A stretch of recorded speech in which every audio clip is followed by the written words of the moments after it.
Hey, welcome everyone. My name is Colette Tennig. I work with Blue Sky IBE, and I co-chair the ITC community and beta for IFMA.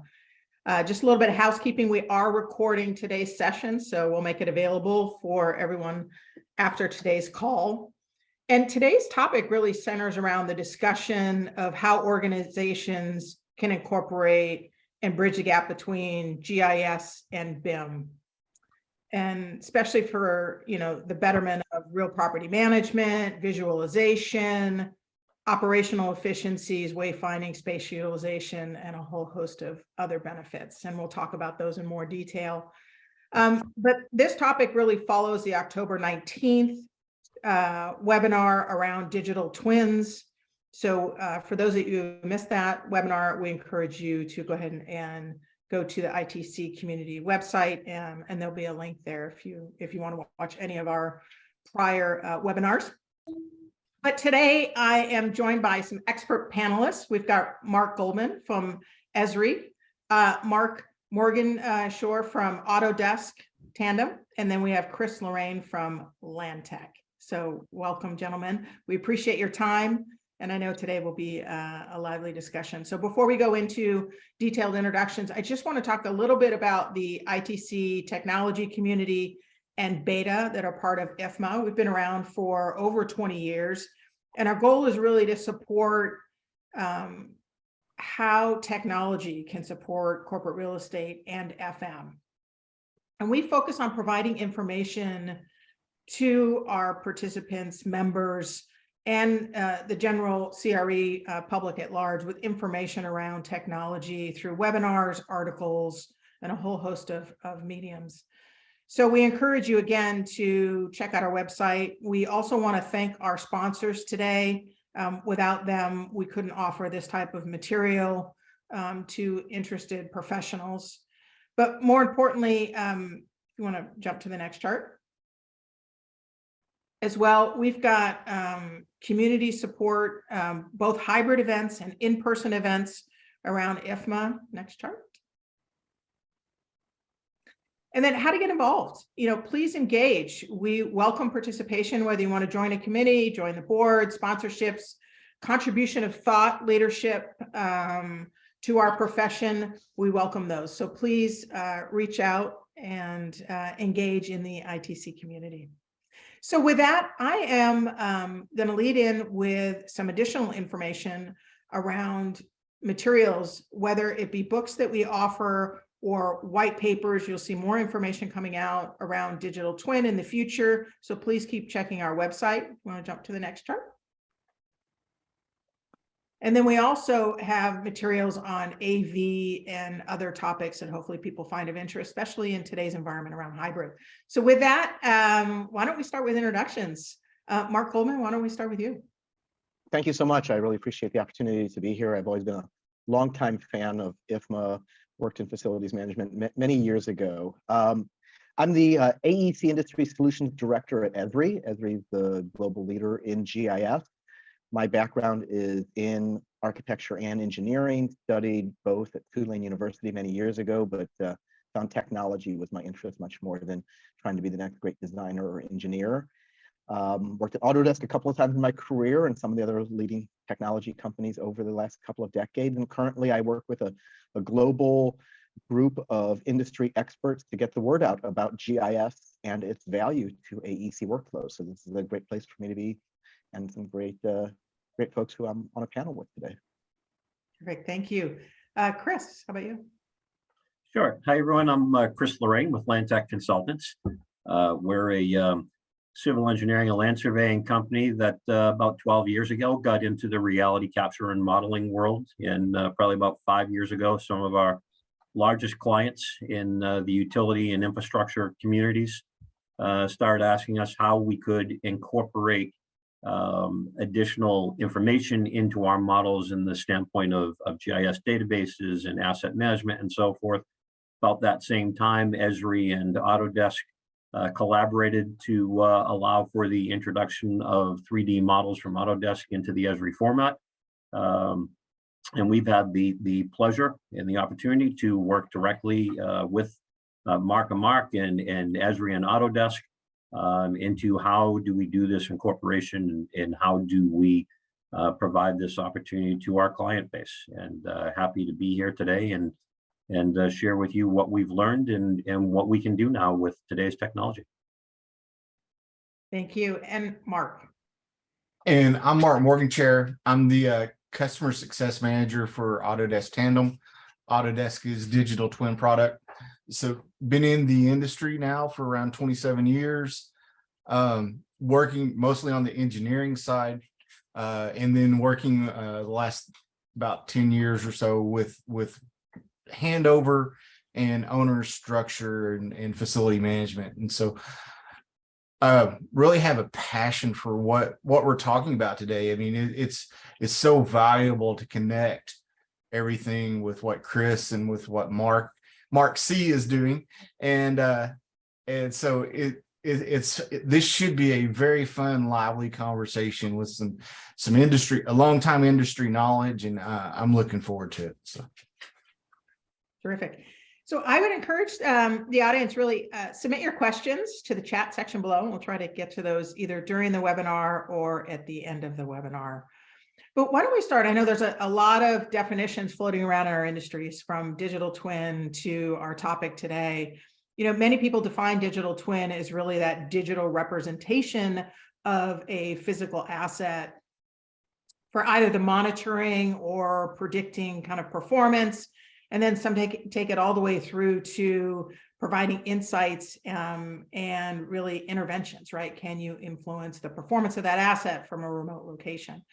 So that is different than a little bit than the topic we're talking about today, which is really around GeoBIM. So Mark C, why don't you, if you could, kind of define from your perspective what GeoBIM is? Yeah, so I'm going to start off with, sort of my view of digital twin, and I think it's going to lead into the topic of GeoBIM as well. So from Esri's perspective, digital twinning has been going on for many years. It's combining a digital view of the physical asset of our built world, but going a little bit further than just a 3D model representation, actually having sensors in that physical structure that are visualized in that digital model to understand behavior, to understand performance, to actually affect the building itself. And I would say that the requirement of that these days is GIS and BIM, that without the 3D models that are generated in BIM authoring tools, the geometry,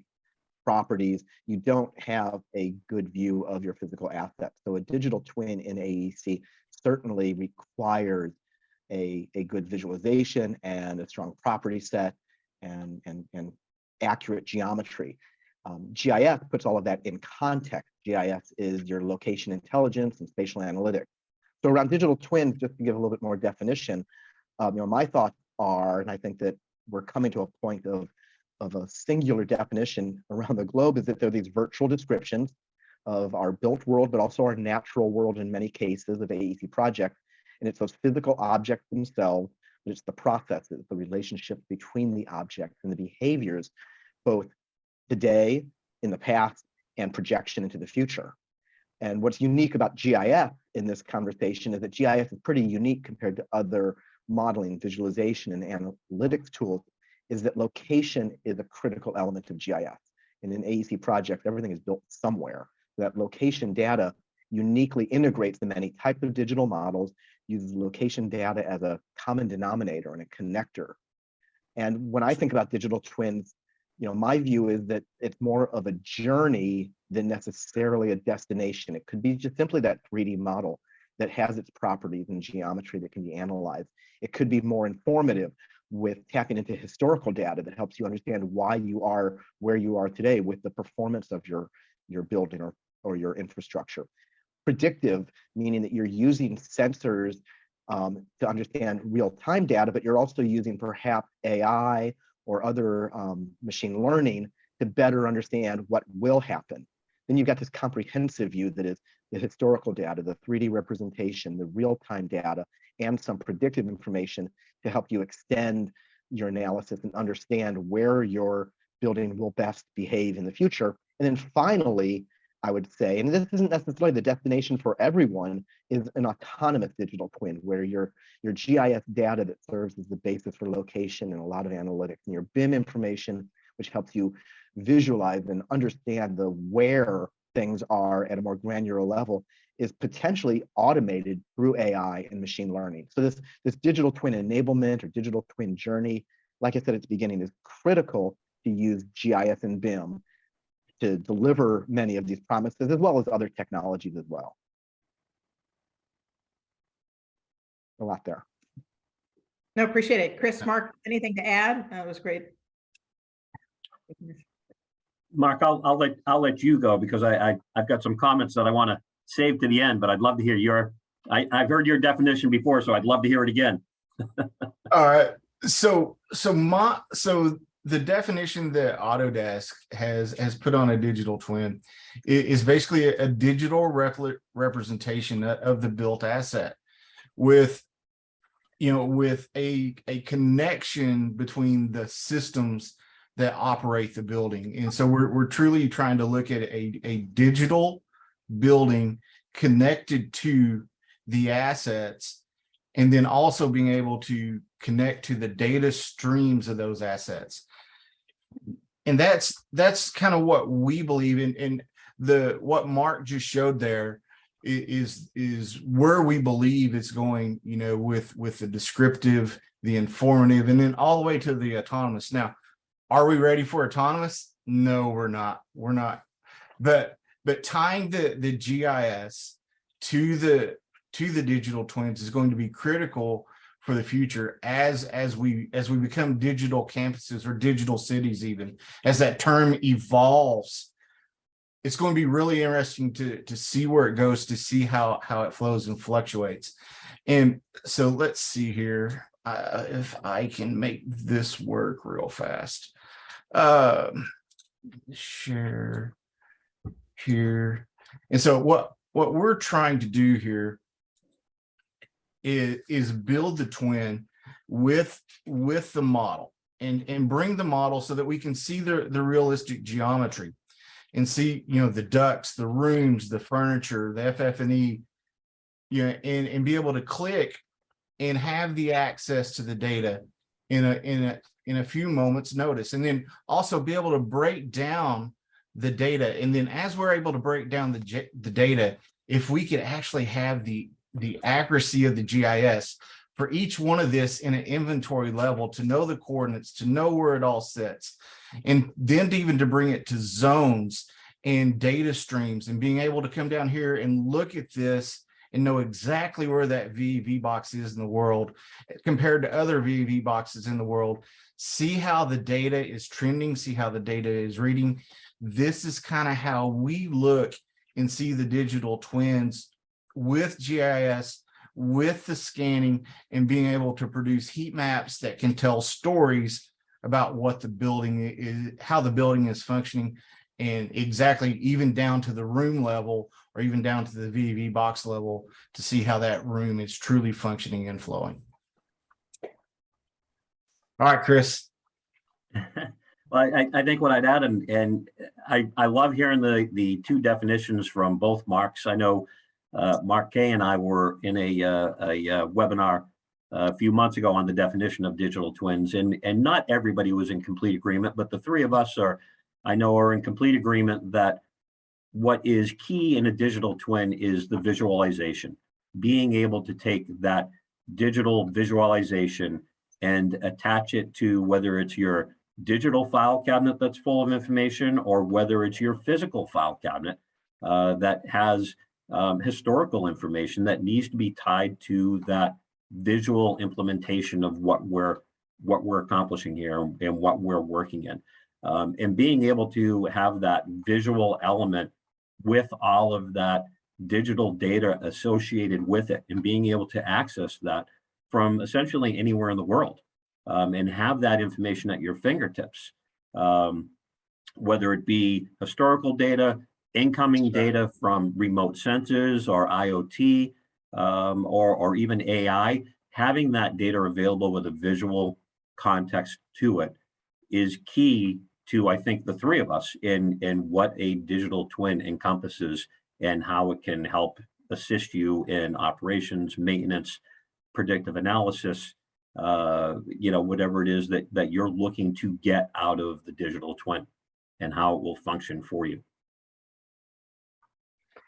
That's probably a great segue into even the next question, right, Chris? What are you hoping to get out of it? What are the benefits that corporations, I heard a lot around certainly digitization, right? Providing people with, even the engineers on site with the information and the visuals of, where that equipment is, maybe what are some of the concerns with that equipment.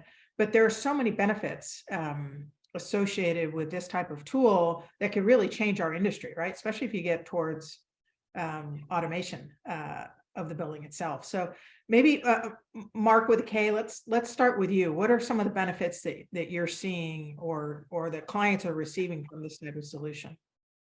So what's really interesting is we're seeing out of the box thinking by non-BIM people. And I think because we need to build this for non-BIM people, because we want the technicians out in the field. We want the space management people being able to use this. And so like one of the examples I like to talk about is I have a hospital that's looking at where all their firewalls are located, and then looking at the penetrations and being able to visualize those. And then as they're being inspected, to be able to pull that data up and actually show that visualization, show that picture or laser scan, and show the accurate location of that in the real world. That adds tremendous value. And it's not, you don't have to actually physically go out there to actually do a review of it. That's just one example of many of where we're doing things just a little differently, looking at life safety from a digital twin. We know the big pieces of equipment, but where are the pieces in the industry where we can help that maybe has been lacking or maybe hasn't even touched the GeoBIM technology yet? And so that's, in my role at Autodesk, that's what I'm looking for, is what are those unique cases that we can help a facility manager of where they may be lacking and could use a really good visualization, really use a good accurate location to get to that piece of equipment on some of these huge campuses or some of these highly technical buildings right now. Mark, how about you? Yeah, I mean, a couple of projects come to mind that I think are truly that out of box thinking that Mark mentioned, that were enabled through GIS and BIM coming together with a mindset or a expectation of some of the digital twin promises. One is a stadium complex out on the East Coast. Can't name exactly which one it is, but as in most large projects, BIM software, BIM processes, BIM data was generated in order to plan, design, build, and the expectation to eventually operate that stadium. The owners, though, through consultation with the GIS and BIM experts that they were working with, helped them understand that all that investment in the 3D models with all the properties that were location intelligent could be leveraged for more workflows. So in many cases, GIS adds value to BIM, delivering the digital twin promise. So in the case of the stadium, they had the virtual representation, they had the 3D model that helped with construction, but they then could use those same models for ongoing event planning. A lot more events happen in stadiums than just a football game or a baseball game. They could also use that same model to help sell the seats themselves. People could understand exactly where they were going to be sitting, what they would see, what might be obstructing their view, how close the food stands would be, how far of a walk would be to parking. Through the same 3D models that were built out for construction became assets that the owners could use to maximize the use of their facilities. They could use it for safety and emergency planning, which is critical when you bring tens of thousands of people together under one, roof or even an open roof. They then started exploring and are still kind of on the leading edge here of taking those same 3D models and making them available in a gaming-like environment. so that you can experience in an immersive type of way when you're sitting at your seat, the entire stadium that you're sitting in, that location context to order your food, to get other views from around the environment. So it's getting more value out of that initial investment in BIM, putting it in a location intelligent solution like GIS, and then all kinds of out of box, again, to use Mark's phrase there. Great. Chris, how about you? I think, everybody here knows, my favorite expression, and in terms of how am I going to benefit from BIM? The first thing I respond to most people is, a picture is worth 1,000 words. If you have that visual interface and you can see what your data is associated with, it makes things so much easier and solves so many issues. And if you readily have that information available in the office, or whether it's in the field, and everything is attached to it, just imagine what you can do with it from a facilities standpoint, from a maintenance standpoint, or from an operations standpoint. You can virtually operate your facility.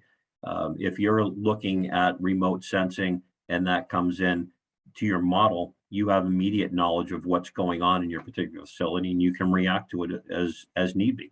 If your maintenance staff has that information readily available, so that they're not searching for those manuals or those maintenance criteria, work orders, and so forth. It's all right there, and it's at their fingertips. Imagine how much time is saved by being able to have ready access to that. If you can do predictive analysis and see what's going to happen in your particular facility based on recurring events, that helps you plan so much better in the future for what you're going to need and how to reduce downtime for your particular facility. As Mark K had mentioned, if you're in a campus type atmosphere, imagine if we've got multiple buildings, I can whittle down to exactly what building it is that I need to be at very quickly, and see where that building sits, where it sits. We do a lot of work in the water and wastewater industry, and a lot of our large cities have hundreds, if not thousands, of water or sewage pump stations. Imagine if I can see where pump station 2CX is by just calling it up on my computer and immediately seeing through the model and through Esri's interface where that pump station is, where it's located, and see through the model what it is that I need within that particular pump station to fix the pump that may be malfunctioning that I'm seeing on my remote sensing. Very quickly respond to those particular instances.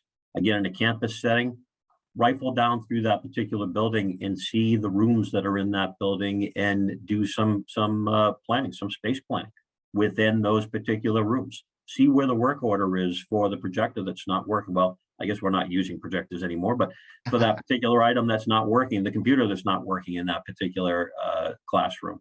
So much that can be accomplished with the digital twin by just having that visual interface and the data that's associated with it be present for you in the office or in the field. Chris, I'm going to jump in here if I can. You showed an example when we were connected at Palm Springs, I think it was, for an Esri event. And it was a term that I hadn't heard often. We talk about wayfinding, helping people find their way to the office. And it was a campus setting, where is that professor who I've never met with, who has office hours at one particular time and I need to meet with him? That's an important one. But asset finding, knowing through the 3D model where exactly that valve is or that piece of equipment that needs servicing because something popped up on my dashboard telling me it wasn't performing appropriately, and not just looking at a 2D plan and knowing how to get to it, but realizing that it's 15 feet above the floor because it's in a mechanical room, and that's going to require certain safety precautions and hopefully not a ladder, but a scissor lift. And then what kind of tools do you need to either remove it and replace it or service it?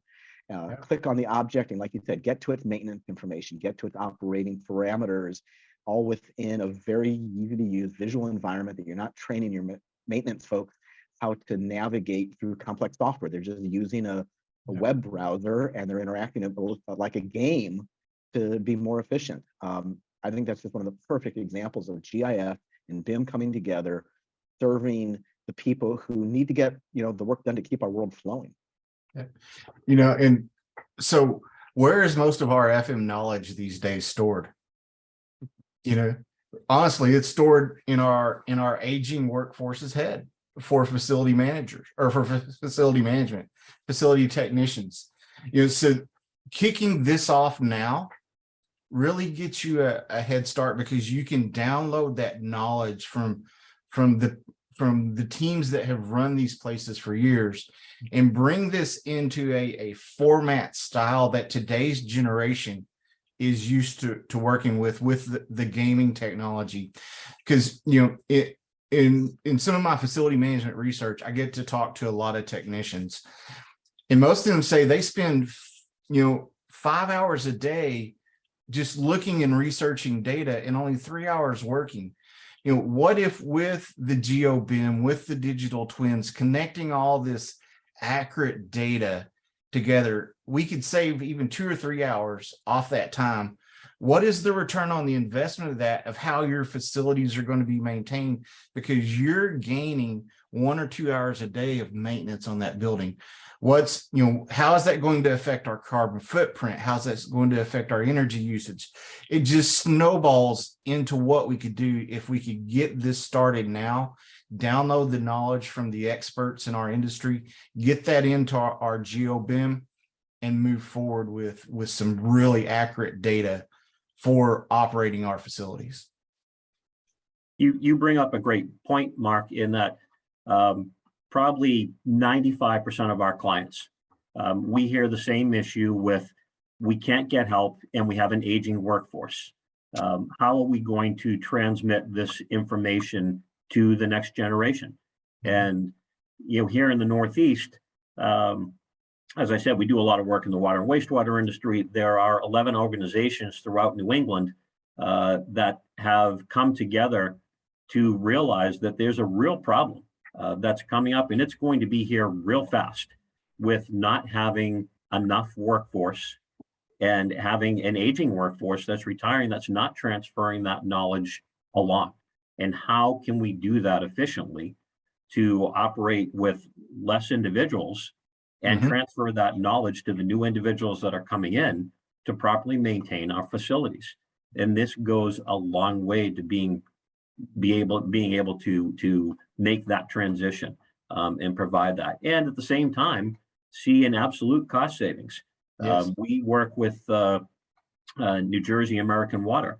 In New Jersey American Water, which is going into producing digital twins for all their facilities, recently indicated that they've done an analysis and they expect to save upwards of $2 million a year by utilizing digital twins and having that knowledge and that capability available for their technicians.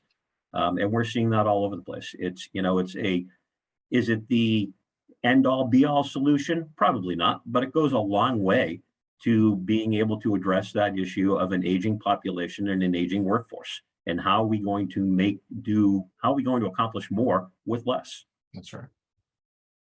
Chris, I know some of the projects that you've worked on. You've given me great details on this New Jersey American Water. Water utilities, municipal water districts tend to have hundreds of years actually in the Northeast of drawings and details of their information. Are you converting CAD to BIM, 3D scanning? How are you going about with that company? I'm curious. So we do, most of it is 3D scanning. It's normally what we find, and it's not necessarily restricted to the water wastewater industry. I think it's across the nation and in most buildings, and you see things that, obviously a lot of our infrastructure is 20, 30, 40 years old or even 100 years old. And mainly what we find is, if you're lucky enough to have any type of paper documentation or paper plans of a facility that's that old, which is difficult to find those to begin with. But if you do, the best use for it is usually to start your fireplace, because there are so many changes that have occurred since those were created that it's just not accurate. And that's discovered more times than not. So to have that initial model by utilizing laser scanning to go in and have us laser scan a facility and then model that facility, you're starting off with an accurate representation of what's actually there.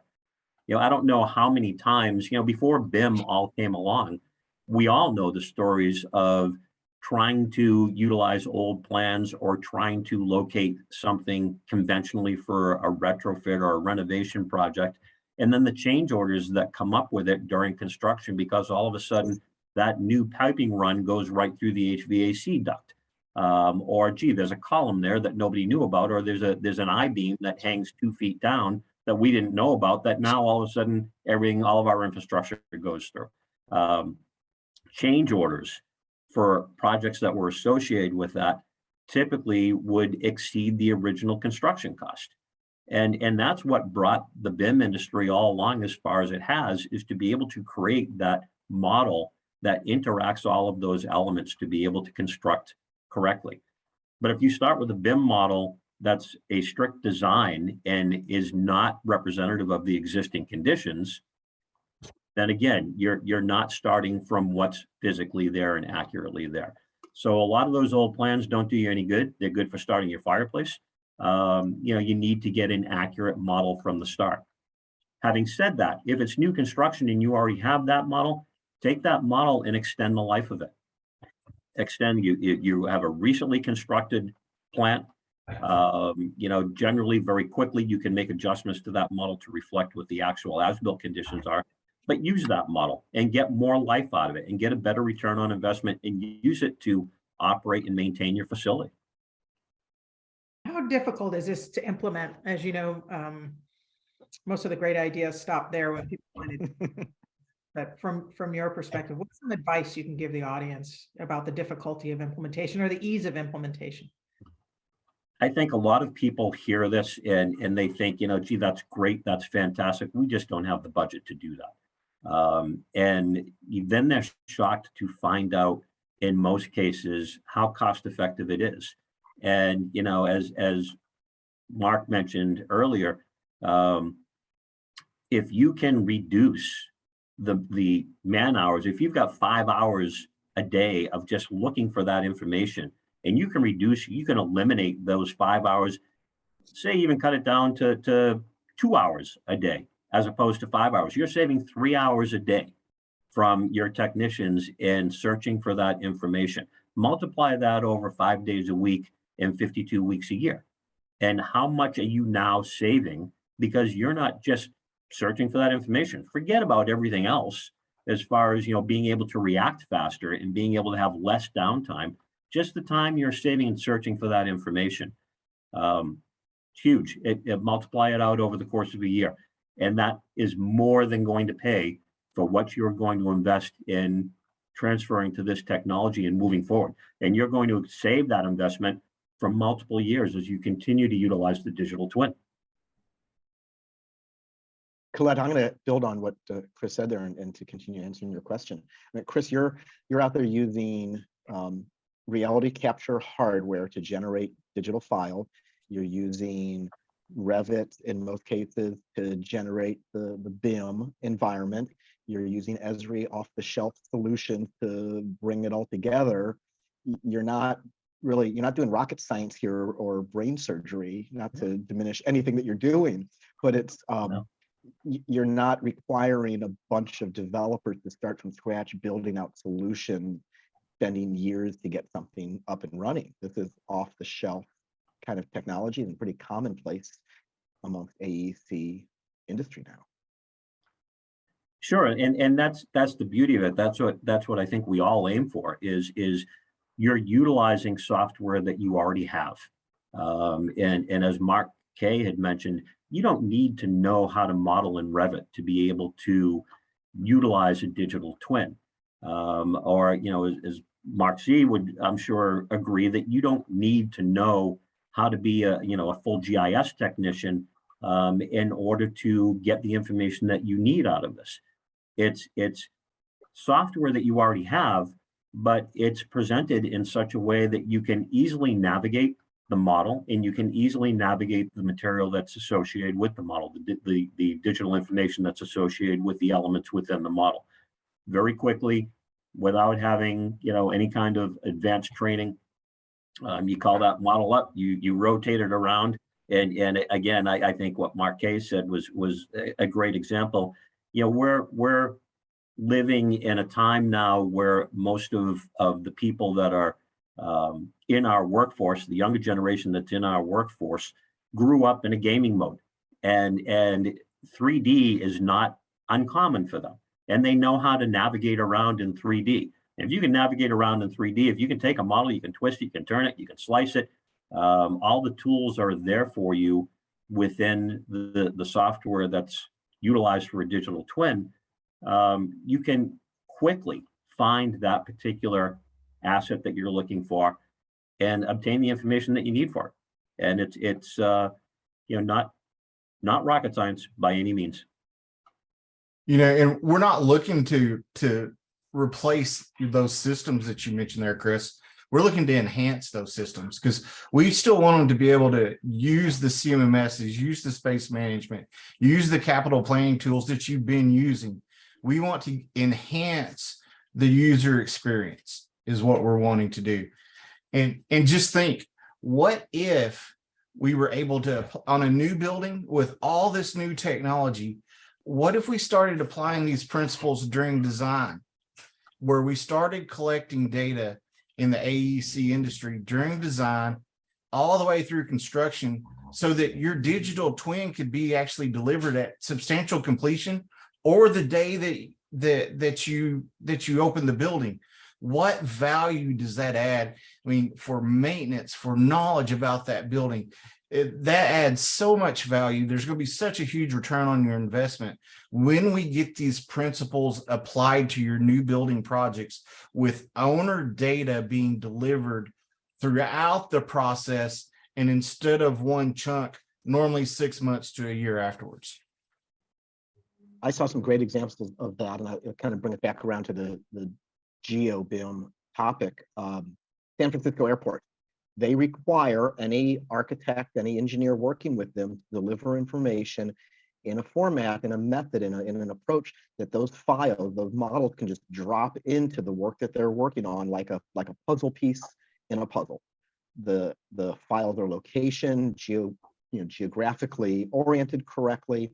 They are complying with the standards that the owner, the airport, has dictated for digital workflows. And at the end of throughout, and not just the end of it, but throughout the process of designing and building out improvements to the airport, they are receiving the data that allows them to do space planning and asset management and wayfinding and locksmithing and tarmac safety and all the things that you do at an airport without an exhaustive effort after the fact. So they're using the BIM solution they would already be requiring their architects and engineers and contractors to use. They're using GIS as a basis of bringing it all together.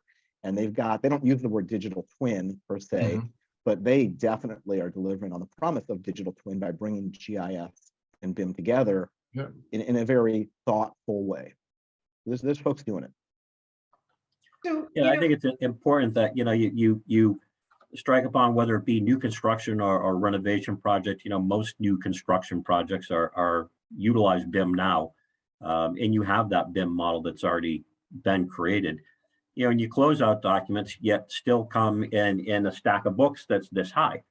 What if you take those closeout documents and you associate it with the actual BIM model and with the elements that are in that BIM model? You've already gone a long way towards creating your digital twin. And as Mark Kay had mentioned, we're not trying to reinvent the wheel here.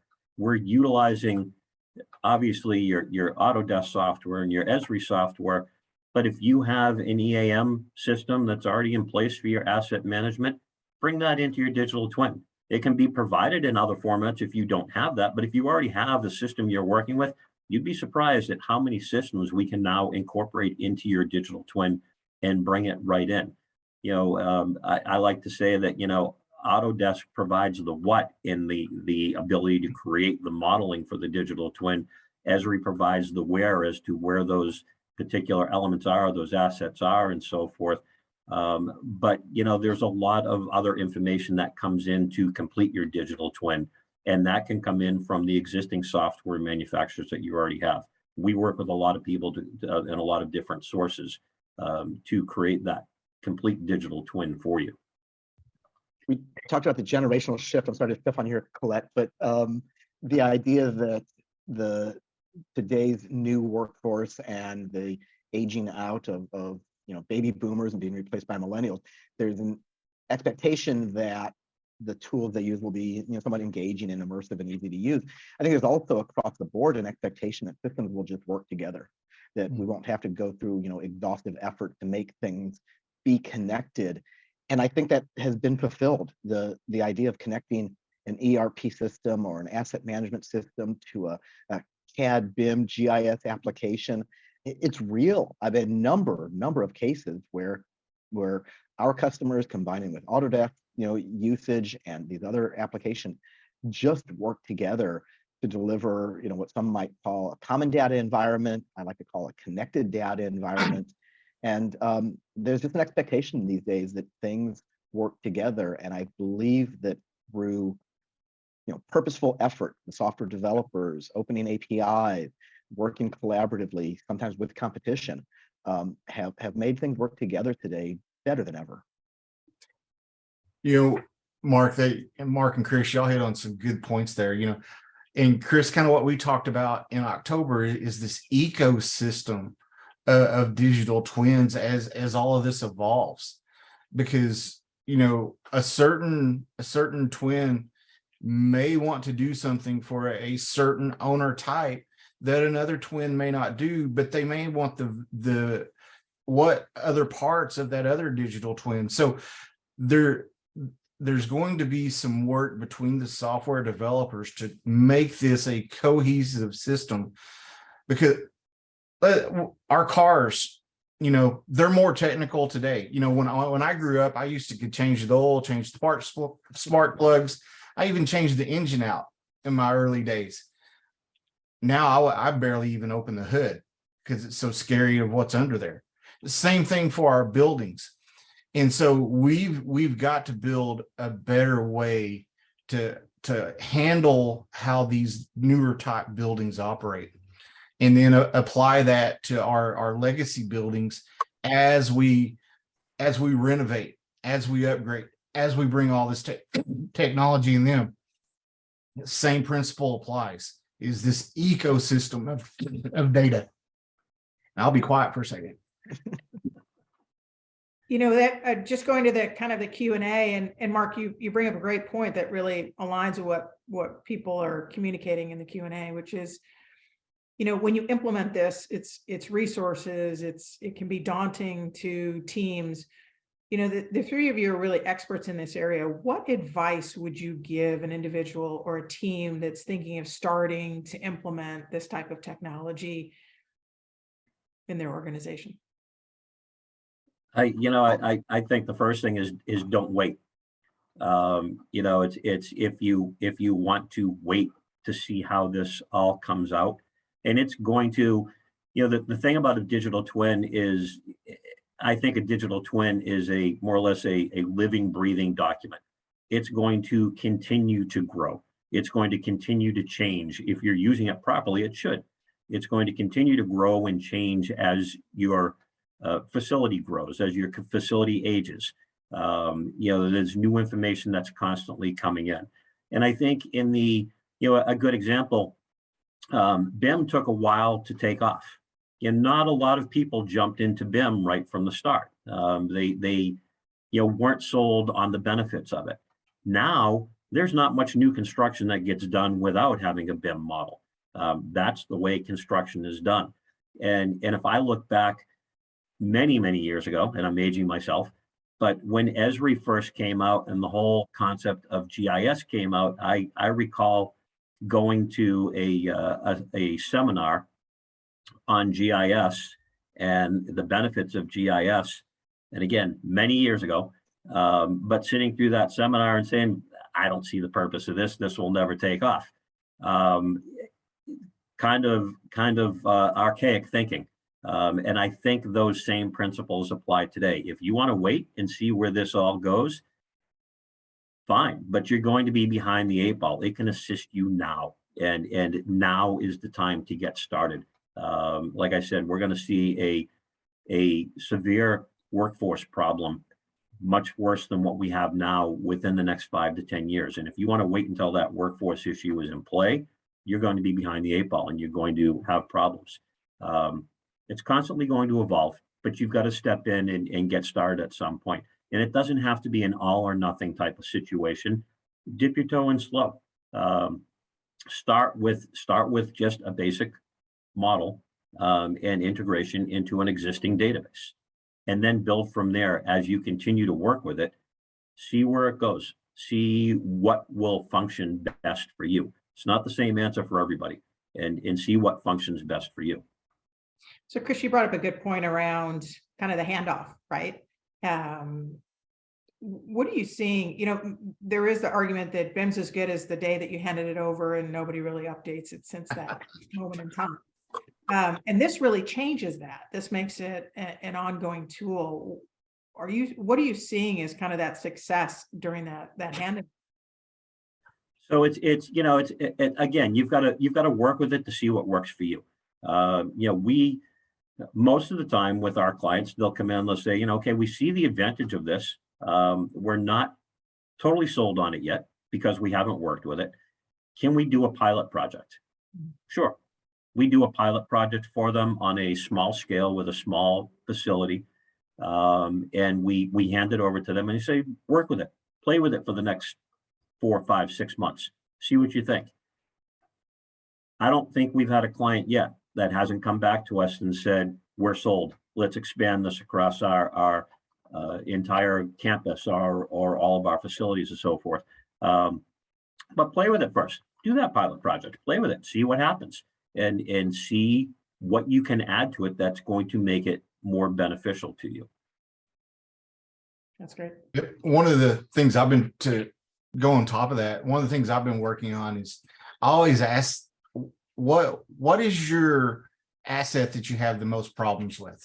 And what are the asset types that cause you your most headaches or keeps you up at night? And let's focus on those. We don't have to focus on the big picture and get everything. Let's focus on just a few, like Chris said, focus small. And that's one of the misconceptions is everybody thinks we got to have everything. No, we can have a digital building, but we can only focus on 1 or 2 assets or 20 assets in that building for the proof of concept, for the pilot. So, and I try, in talking to the owners that I talk to, that's how I try to get them to, look at the digital twins with that proof of concept to see if they could see that ROI in just a short period of time. Like Chris said, that 6 months period of time. And Mark, a question just came in for you actually around specific to your January 23rd kind of webinar. There's an individual that's working on digital twin proof of concept and wanted to use Autodesk. Is it possible to have support for linking JSON database with Tandem? And other tutorials don't explain how to use or say Virtual Studio Code or something like that to collect data. So we are with, we are in the process of that. That has not been released officially in our product. We are in our beta of our facility monitoring, which is our data streams, which is connecting, some of those data, the live streaming data sets to the model, which is kind of what I showed earlier. We released that beta, I think around December 1st. We've got another beta that will be very similar to that Visual Studio Code, similar to what Dynamo is for Revit. We're looking at something similar to that right now without saying too much. I got to be careful on what I say there. Mark C., how about you? Yeah, I was going to say, we talked about this before the webinar started. It sounds like you guys are on the right track, opening up Tandem for all the capabilities. The question that you had prior to that Chris and Mark addressed, sort of a crawl, walk, run approach, I think makes perfect sense. You need to be purposeful. Don't, as an owner, go out saying we need a digital twin. We've heard about this thing. We want a complete, encompassing entire campus with everything connected, and we want it in a year because it sounds like it's going to solve all of our problems, including world hunger and no more wars. Start small. Start with the problem that is just the thorn in your side today, the project that you just have a fear is going to go over budget, the assets that continuously cause you problems. And I would also be very specific and say, find the companies like LandTech who are experts in reality capture and BIM model creation and GIS and dashboarding. This is somewhat specific expertise. There's a growing handful of independent consultants and software experts who are both GIS and BIM knowledgeable, and more than just knowledgeable, in some cases, experts in both sides of the coin there. So working with them is going to solve your problems more easily, less painfully than just perhaps having your BIM manager jump into this and try to figure it out themselves. So I think that we're still at a point with these technologies where finding experts on both arenas, GIS and BIM, will result in the GeoBIM workflows that you want and the digital twin promises that exist. I think what's great about what we're doing, and as we've all said, start small. Start with that small project, address that immediate problem that you have, and see how you can continue to work with it. But what we like to hear is the feedback from the people that are using digital twins and starting to use digital twins as how could we further enhance it for you to get more value out of that digital twin and help you with your particular issues. And as both Marks have said, I know Autodesk as well as Esri are continuing to work to provide additional functionality to that digital twin, and have initiatives that are in process that will further enhance the digital twin. Nothing that you do now is going to go to waste. It's going to be built upon from that base that has already been developed. And we're going to continue to enhance that, whether it be through enhancements that Autodesk comes out with, through enhancements that Esri comes out with. We ourselves are working with other developers, with augmented reality, virtual reality, and work orders and so forth, to continue to provide additional functionality to that digital twin. And as I said before, you have to address it, or you have to approach it as a living, breathing document that's continually going to evolve into what you need it to be. We've got a few minutes left, so I want to first ask the panelists, if somebody in the audience wants to reach out to you following this webinar, can they do it through LinkedIn or your contact? Okay, terrific. Yes. Absolutely. So I just want to give each of you an opportunity maybe to share any messages that you want with the audience before we close, or to kind of give your not prediction, but what do you think the future holds for this type of solution for organizations? I mean, where are we headed as an industry? I'll start there if I can. Chris pointed out how the uptake of BIM was somewhat slow. It had some fits and starts. At first, it was used, primarily by architects, and then there was a period of time where general contractors got on board, realizing the value of this, coordination and reducing the confusion of how to build a project by building out 3D. And I see GIS in the AEC world following a similar path, that there's low-hanging fruit in bringing together the traditional AEC data into simple dashboards, but then there certainly are capabilities that we've yet to imagine. The idea of sensors being embedded within buildings to the degree that they are, sensors being put into concrete to know when exactly the concrete has cured, so that you're not, delaying your further steps, or you're starting too soon to put steel up and the concrete has hardened enough because you have sensors in the actual, formwork or in the concrete itself. And these ideas were rocket science or science fiction a few years ago. So I think it's hard to say where we might be in 5 years, but I certainly see the ongoing adoption of contextual data, location-based information, spatial analytics, real-world representation of infrastructure projects in GIS dashboards becoming an expectation of owners. The owner operators are going to demand these kinds of capabilities. They're not going to be satisfied with a stack of drawings or binders that sit on a shelf. And it's going to be up to the AEC firms to deliver this if they want to be practicing in the years ahead. So GIS should be in their toolbox right next to their CAD, BIM, scheduling, and other visualization capabilities. I totally agree, Mark.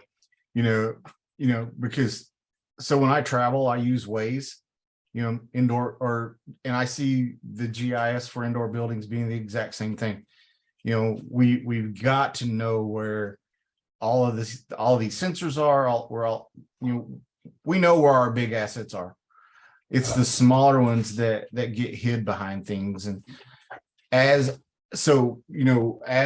we work in collaboration with other partners in our industry, I see the ecosystem evolving and being built, and more partnerships being established than what we currently have. It seems like we've all been siloed, and now we've come to the realization that, hey, that's probably not the best way for an owner. And so to build tools that collaboratively work together between different software vendors is kind of where I see this moving, and that adds so much value to an owner. With what I do with Tandem, I'm trying to help evolve some of that for the owners.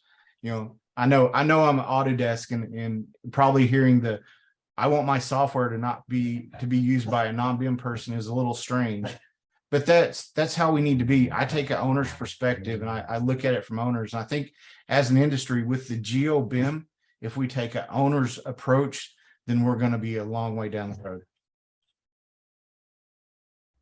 I think as these guys were talking, I'm just thinking to myself, 20, 25 years ago, where were we with cell phones? Cell phones had just came out, and it was a flip phone, or else it was wired into your vehicle, and the best you could do was call somebody on pretty much an analog format. And where are we today with cell phones? You can't live without your cell phone. Your cell phone does everything for you. Well, imagine 5 years from now, you're an owner of a building and you get a notification on your cell phone that there's a low temperature alert in one of your buildings. And, well, which building is it? Which furnace is it that turned out? And you call up on your phone, you call up your digital twin, and you see within that notification on your digital twin where that building is, where the low temperature alert's coming from, what furnace it is. Your repair service has already been notified. They're already on their way. They have the digital twin on their phone. They know what they need to fix it. They've got the manuals, and it's going to make life so much easier and so much faster to be able to respond to those type of emergencies. And that's just one example, of where, in my opinion, where I see this going in the next 5 to 10 years. That's great. So exciting future ahead of us. I know we only have 2 minutes left, so I just want to remind the audience that we have recorded today's session. So there will be an email that will go out to all the participants that signed up for this webinar, and encourage you to take a look at some of the prior webinars we've had and stay engaged, because we'll have lots of more exciting content in the future for everyone, whether that's in articles, white papers, or videos or live events. So gentlemen, thank you for sharing your thoughts today, your knowledge to our industry. We appreciate it. We know you're busy, so thank you for the time. And for those folks in the audience that want to reach out, please do so via LinkedIn or email. So thank you again. Appreciate your time. Thanks, everyone. Thanks for the opportunity.